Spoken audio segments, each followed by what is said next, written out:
qaladka ugu weyn oo ay sameeyaan dhalinyarada jimka jooga waxay tahay in yacni hal meel targetka ay saaraan oo tusaale markii yacni murquhooda ay dhisayaan waxaa laga yaabaa in aad jeceshahay inaad dhisto gacmaha oo kale biceps dhistaa laga yaabaa aad jeceshahay isla markaana aad ilowdo jirka qaybkiisa kala duwanaa oo lagu aaday dhisaynin oo baag aaday dhisaynin oo chest aaday dhisaynin yacni waad dhisaysaa oo macnaha murqii waad train garaynaysaa laakiin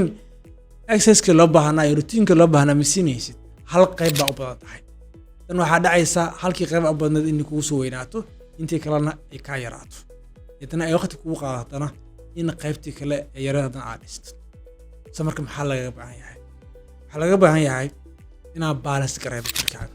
inaad balance gareedo exercise aad samaynaysid inaad balance gareedo weight-ka aad ku train garaynaysid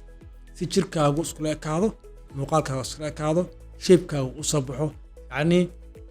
adigana aad noqoto yacni qof shape-kiisii ku qanacsan haddii laakiin sidaa aad samaynin waxaa dhacaysa in qaybna u weynaato qaybna u yaraatid isnood marka waxaan doonayno maaha waxaan rabno waan wax mad aan ka digayno dhalinyarada badankoodna ay sameynayaan haddaba qurux maaha marka qurux ma ku ahan inaad qaybna u weyn tahay qaybna u yar tahay marka maxaa lagaga baahan yahay awalan waa inaad haysato access plan ama qof jimka cusub ahaaw ama qof jimka jooga ahaaw waa inaad haysato access plan isla markaana kuu masaabaxaya in jirkaagii oo dhanba aad soo marto asbuuciiba 2 jeer taa marka waxa u yeelanaysaa inaad qaado miisaan isku mid ah inaad isku si u socoto in jirkaaga miisaan level uu ku yahay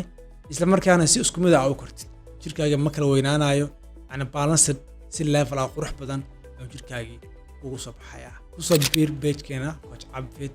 haddii aad jeceshahay inaad wax badan ka ogaato fitnesska diet planka iyo sidoo kale motivationka waan hubaa in wax badan aan kala faa'iido doono mar kale iyo coach